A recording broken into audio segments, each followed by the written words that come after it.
Bonjour Lys. Bonjour Émilie. Alors aujourd'hui dans l'atelier de l'Ipsifoche, nous allons vous présenter un classique du quotidien de l'infirmière, la préparation d'injectables dans une poche de perfusion. Alors bien sûr au préalable on aura vérifié la prescription médicale, fait son calcul de dose en ayant fait le calcul de débit et nettoyé son plan de travail avec des gants pour protéger vos mains et un nettoyant de surface. Alors Lys, de quel matériel avons-nous besoin ? On va avoir besoin bien sûr de la poche de sérum physiologique où on va mettre notre produit, la tubulure auquel on va connecter. Donc aujourd'hui on a pris un antibiotique en poudre que l'on va diluer avec de l'eau pour préparation injectable, une aiguille de gros calibre, une seringue de 10 ml, des compresses non stériles, un plateau, l'antiseptique alcoolisé, un conteneur au PCT, un haricot. Et bien sûr, on n'oublie pas la solution hydroalcoolique pour l'hygiène des mains. En même temps que l'on prépare son matériel, on peut vérifier toutes les dates de péremption et l'intégrité du sachet.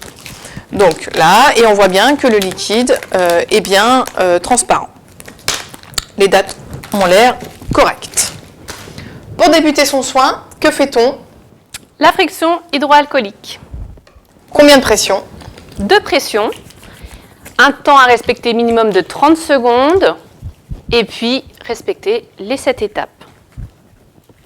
On attend que le produit s'évapore et donc, dans ces cas-là, on recommence les étapes.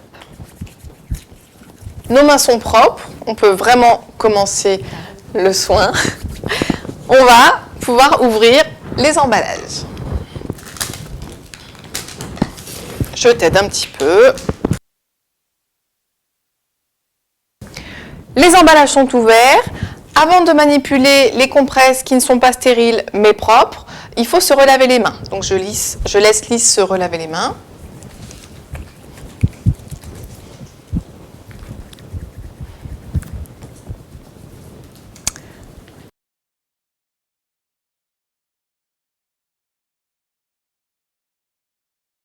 Les mains de Lys sont propres. Elle peut prendre ses compresses. Maintenant, je vais mettre donc l'antiseptique alcoolisé bien généreusement sur mes compresses. Voilà. Et tout de suite, je mets l'antiseptique donc sur l'embout. Je vais connecter ma tubulure. Voilà. Sur le médicament. Combien de temps de pause, Lys, l'antiseptique? 30 secondes. 30 secondes. Donc bien penser à faire ça à l'avance pour pouvoir avoir le temps nécessaire pour que ce soit propre. Alors, l'étape suivante, ça va être de purger la tubulure. Étant donné que vous êtes des novices, on va vous conseiller de purger la tubulure avant de mettre votre produit injectable dans la perfusion. En effet, si vous avez des bulles dans votre tubulure, ce qui peut arriver, vous pourrez à loisir la purger et donc du coup ne pas perdre de produit actif. En service, vous verrez que les infirmières ont tendance à mettre le médicament directement dans la poche, mais elles ont beaucoup plus l'habitude que vous. La première étape va être de clamper la tubulure par mesure de sécurité. On ouvre la perfusion. On voit bien qu'il y a 2 sites, un site pour mettre la tubulure et un site d'injection. On enfonce fermement la tubulure, on réouvre le clan et on chasse l'air. La chambre se remplit tranquillement. Attention de ne pas trop remplir la chambre, sinon quand vous allez la retourner, elle sera trop remplie et vous ne pourrez plus faire votre débit.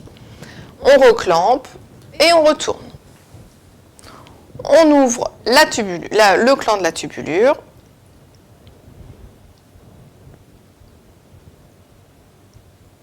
Alors, si jamais il y a des bulles dans la tubulure, qu'est-ce qu'il faut faire? Alors, je vais utiliser un pied à perfusion. Je vais accrocher ma poche. Là, cette fois, je vais utiliser des compresses stériles parce que je vais enlever le bouchon et cette partie-là, c'est celle qui va auprès du patient. Donc, j'utilise des compresses stériles avec toujours l'antiseptique alcoolisé. Et donc là, je vais ouvrir jusqu'à ce que mes bulles d'air soient évacuées. Très bien. Donc, une fois que c'est prêt, on va venir mettre la compresse sur le site d'injection pour avoir nos 30 secondes nécessaires. Voilà. En attendant qu'il y ait 30 secondes, on a largement le temps de préparer notre antibiotique. Alors là, Lys va préparer un antibiotique avec un flacon poudre. Si jamais vous avez une ampoule en verre de ce style, là c'est de la gentamicine, vous avez simplement à prélever votre produit actif et à l'injecter dans votre poche de perfusion. Alors, Lys prend les 10 ml de PPI.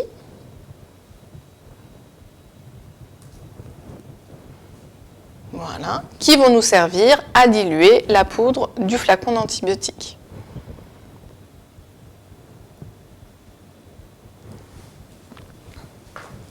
Alors là, on voit qu'il y a de l'air dans la seringue, donc il va falloir la purger. Comment est-ce qu'on la purge, Lys? J'ai une seringue avec un embout qui est centré, donc je vais garder bien ma seringue verticale.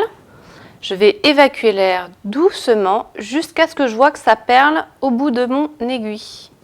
Si jamais vous avez une seringue avec un embout sur le côté, c'est très simple. Si jamais vous voulez purger droit, vous n'y arriverez jamais parce qu'il y aura toujours de l'air en haut.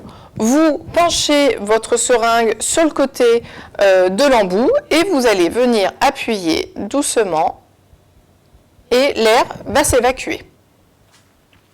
Donc là, je suis en train d'injecter le diluant dans mon médicament. Et comme c'est de la poudre, pour bien le reconstituer, il faut secouer.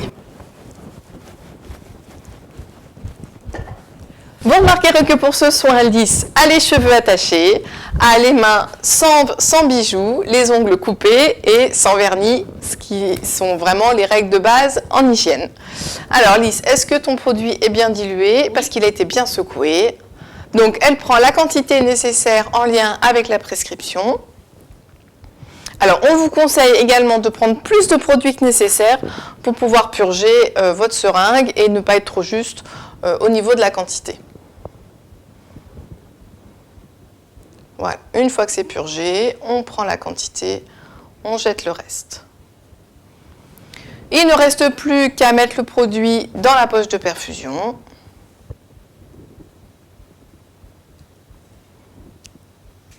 Et bien sûr d'évacuer directement l'aiguille dans l'OPCT. La dernière étape va être de mettre une étiquette avec le nom du patient, sa chambre et la quantité de produits que vous avez injecté et l'heure. Pour conclure, Lys, sur ce soin. Alors, celle qui prépare, c'est celle qui injecte au patient. Et puis, aussitôt préparé, aussitôt injecté. Un petit rappel pour les 5B, le bon produit, le bon patient, la bonne dose, au bon moment et la bonne voie d'injection. Lys, je te remercie pour cet atelier. Merci Émilie. Et bien sûr, yes we care!